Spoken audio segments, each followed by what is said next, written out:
Sahabat setia Gowor yang dikasihi Tuhan, Shalom. Hari ini adalah Jumat 15 Januari 2021. Kita akan bersama-sama merenungkan firman Tuhan yang diambil dari Injil Markus 2 ayat 1 sampai dengan 12. Mari kita siapkan hati kita untuk mendengarkan warta kabar sukacita Tuhan. Haleluya.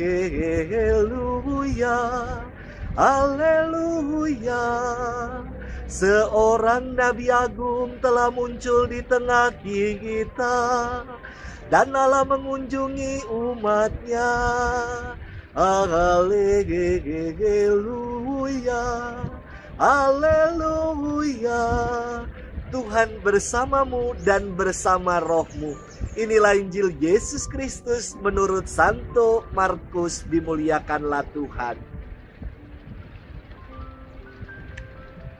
Selang beberapa hari sesudah Yesus datang ke Kapernaum, tersiarlah kabar bahwa ia ada di rumah. Maka datanglah orang-orang berkerumun sehingga tidak ada lagi tempat, bahkan dibuka pintu pun tidak.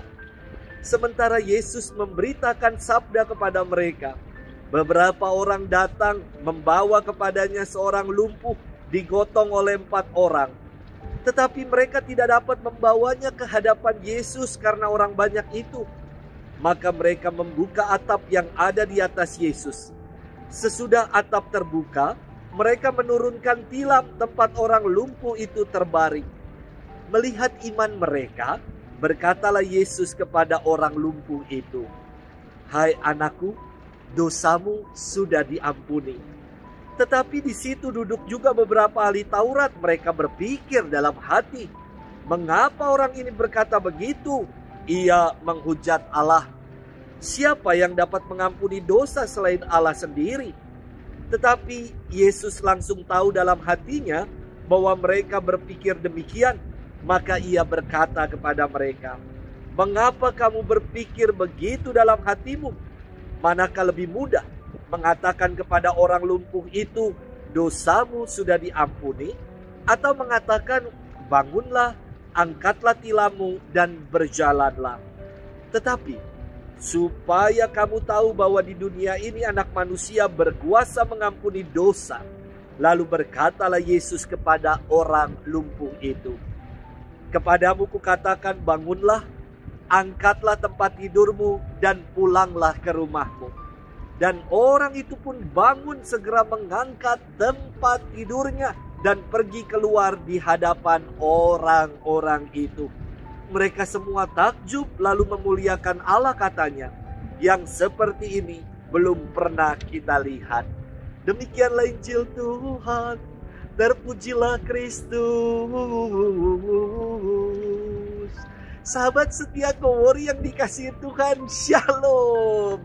Hari Minggu lalu, dalam rangka pembukaan tahun refleksi Kuskupan Agung Jakarta 2021, Bapak Kardinal Suharyo memberikan pembelajaran perihal jati diri atau identitas manusia. Yang kedua tentang jati diri atau identitas gereja dan makna ekaristi.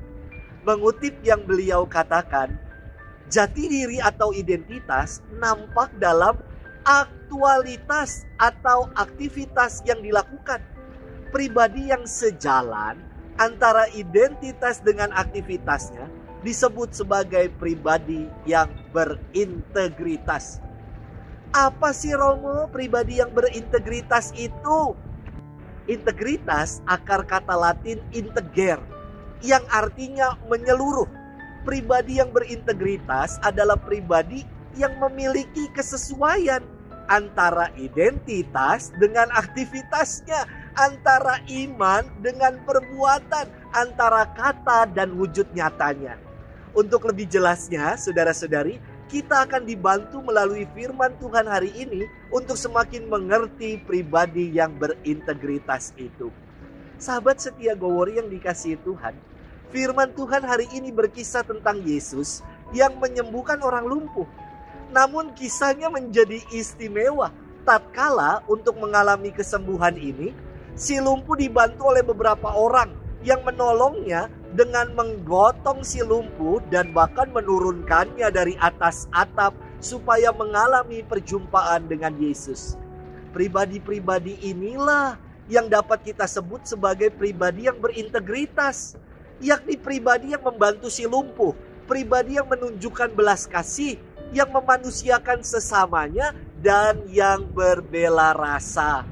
Banyak di antara kita yang mengalami kelumpuhan, bukan hanya soal kelumpuhan fisik, namun juga lumpuh iman, lumpuh kepercayaan, ekonomi, dan lain-lain.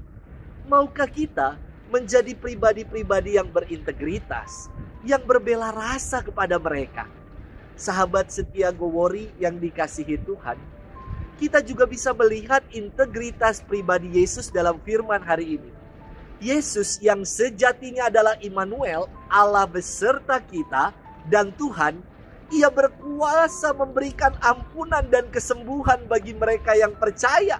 Bagi mereka yang gak percaya, macam ahli Taurat akan mengatakan kalau Yesus menghujat Allah. Maka saudari-saudaraku, sahabat setia Gowori, marilah kita menjadi pribadi-pribadi yang berintegritas, yang antara iman dan perbuatannya bersesuaian, antara kata dan tindakan nyata dapat dipertanggungjawabkan, yang mau peduli, solider, dan berbela rasa dengan sesama kita. Tuhan memberkati kita sekalian, dalam nama Bapa dan Putra dan Roh Kudus. Amin.